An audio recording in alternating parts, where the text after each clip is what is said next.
I now want to shift focus to our other big story on India First. 1,000 years after Mahmud of Ghazni's first attack and 7.5 decades since its post-independence revival, the Somnath Temple is once again at the heart of India's conversation and politics. Prime Minister Narendra Modi has hailed the Somnath Temple as a timeless symbol of the Bharatiya spirit, of India's spirit. He's praised it for its endurance and, of course, Sardar Patel's role in its restoration. He did take a jibe also at independent India's first Prime Minister, Pandit Jawaharlal Nehru's response in 1951. The Congress, however, accuses the BJP of politicizing history, claiming Nehru is being used to score contemporary political points. The temple, we know, is more than just a pilgrimage.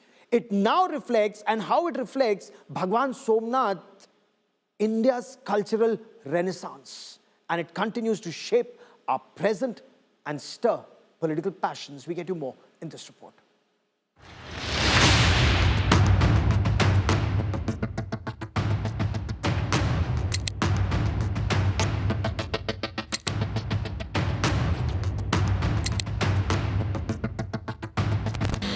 History, politics, and the battle of narrative.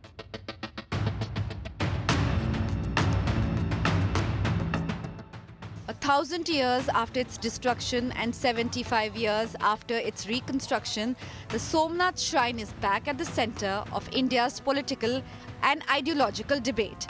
As the country marks 1,000 years since Mahmud of Ghazni's first attack, history is back in focus, reopening old debates over faith, secularism, and nationhood. Located at Prabhas Patan near Veraval in Gujarat, Somnath is believed to be the first among the 12 Jyotirlings of Lord Shiva. Over centuries, the temple was destroyed and rebuilt repeatedly, most notably after attacks of Mahmud of Ghazni and later Aurangzeb. Its reconstruction in 1951 after independence turned Somnath into a powerful symbol of cultural continuity and resilience. This year, the millennium of Ghazni's attack is being marked as Somnath Swabhiman Parv. In a blog, Prime Minister Narendra Modi described Somnath as an eternal proclamation of India's soul, highlighting its survival despite centuries of destruction and its enduring pull on millions of devotees. He also recalled Sardar Vallabhbhai Patel's role in rebuilding the temple and took a swipe at Jawaharlal Nehru, saying the opening of the temple in 1951 did not enthuse the first Prime Minister of the country. After the Prime Minister's remarks, the BJP sharpened its attack on the Congress. Pandit Jawaharlal Nehru की discovery of India, वो कहते हैं Mahmud was far more a warrior than a man of faith. Like many other conquerors, he used to exploit the name of religion for its conquest. India was to him just a place from which he could earn the treasures and material. यानी वो कोई धार्मिक उन्मादी नहीं था, वो तो पैसा कमाने के लिए आया था और उसके लिए भारत में आकर सिर्फ पैसा प्राप्त करना ही उसका उद्देश्य था.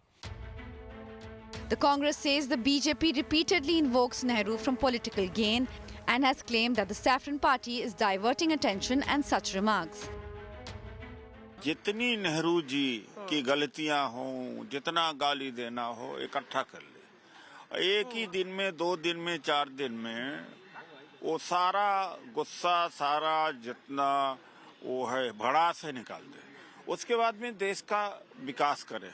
यही मैं मोदी जी से कहूंगा. दिल्ली में आप भी इसी जहरीली हवा में सांस ले रहे हैं. अंकिता भंडारी को न्याय को लेकर लोग सड़कों के ऊपर उतरे हैं. ट्रंप भारत के प्रधानमंत्री को अपशब्द की तरह से बातचीत कर रहे हैं. इंदौर में बच्चे पानी पीने से मर रहे हैं. इस सब पे प्रधानमंत्री को लिखना चाहिए. इस सब पे प्रधानमंत्री की क्या ड्यूटी बनती है, क्या उनका नैतिक फर्ज है, इस पे उनको बोलना चाहिए. At its core, the Somnath debate reflects two different ideas of secularism. The BJP sees it as civilizational pride and cultural revival, while the Congress stresses strict state neutrality to avoid communal divisions.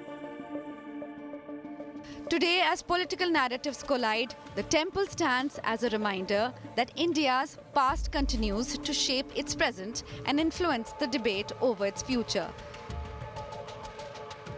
Bureau Report, India Today.